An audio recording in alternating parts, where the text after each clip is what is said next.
Kuasa hukum tersangka kasus Subang, Arigi, Rohman Hidayat, menghadirkan dua saksi untuk menguatkan peran Arigi tidak terlibat dalam pembunuhan Tuti dan Amalia. Kedua saksi itu bernama Ramdhani berusia 17 tahun dan Fadil berusia 22 tahun.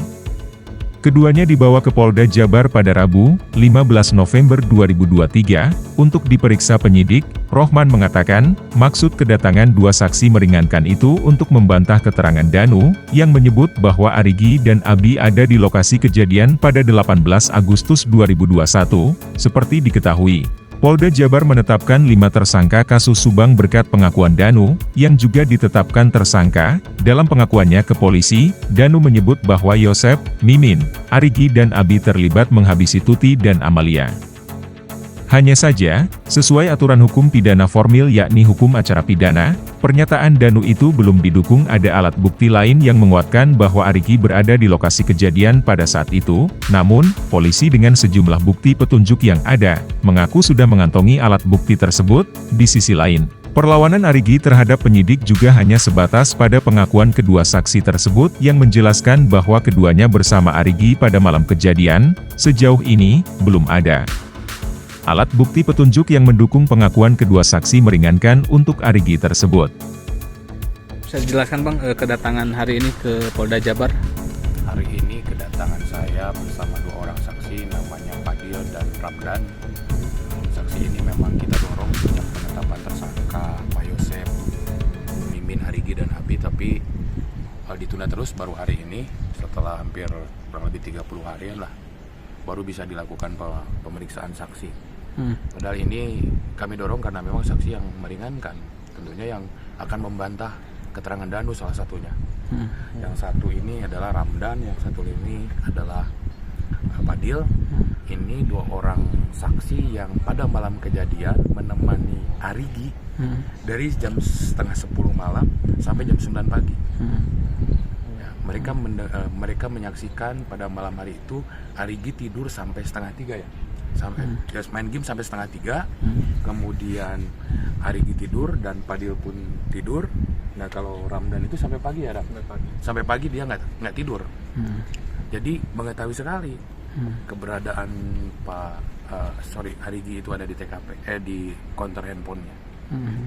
Oh jadi yang ini berseberangan dengan keterangan yang diberikan oleh tersangka Danu ya? Makanya ketika ada keterangan Danu, saya sempat lihat di prarekonstruksi kemarin dari berita bahwa Danu menerangkan katanya Arigi ada di TKP.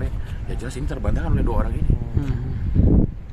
Itulah sampai hari ini saya memiliki keyakinan kalau keterangan Danu itu mengarang. Saya memiliki keyakinan. Kenapa? Ini dua orang ini sudah diperiksa di Polres Subang pada awal kejadian dan mereka menerangkan tidak ada yang berubah sampai hari ini. Mereka tidak ada paksaan. Mereka ketika kami minta untuk hadir pun mereka ya siap untuk memberikan keterangan. Makanya silakan teman-teman nanti tanya sendiri keberadaan Arigi pada malam kejadian itu seperti apa. Jadi kalau saya ngomong kelihatannya kan saya hanya menerangkan di awal, tapi kalau teman-teman mau bertanya langsung kepada saksi pada malam kejadian itu Arigi ada di mana, ya mereka jauh lebih paham. Ada bukti yang menguatkan nggak Bang tentang keberadaan mereka berdua ini sama Arigi Bang?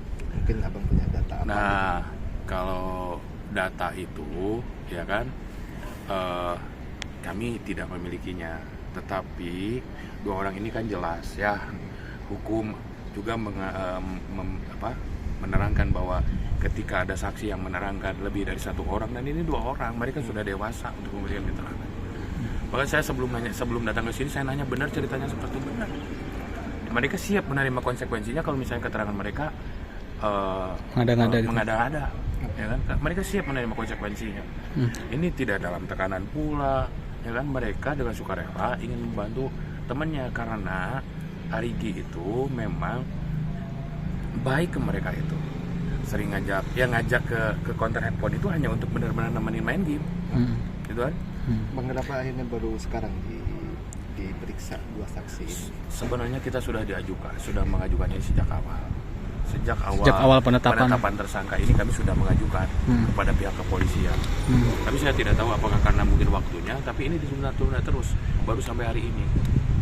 Sebenarnya dari dua keterangan ini jelas akan membantah keterangan Danu yang menyatakan Arigi ada di TKP. Jadi hari ini dua saksi ini akan diperiksa oleh penyidik Polda Jabar. Saya pikir akan menjadi hal yang luar biasa kalau misalnya penyidik hari ini percaya dengan satu keterangan Danu, kenapa penyidik tidak percaya dengan dua keterangan ini? Ya kan? Nggak logis kalau misalnya hari ini penyidik tiba-tiba menerima begitu saja keterangan Danu yang satu orang yang sudah tersangka, ini dua orang ini, saksi ini yang hadir menemani Arigi pada malam hari itu tidak diterima sebagai saksi. Makanya saya meminta ke penyidik dari kemarin, kebetulan hari Senin kemarin juga Pak Yosep diperiksa kan, dan diperiksa pun Pak Yosep dan Bu Mimin hari Senin kemarin diperiksa di sini, berita acara tambahan. Jadi ya tetap ceritanya tidak berubah. Makanya sekali lagi ya silakan teman-teman tanya saja langsung mengenai keberadaan Arigi itu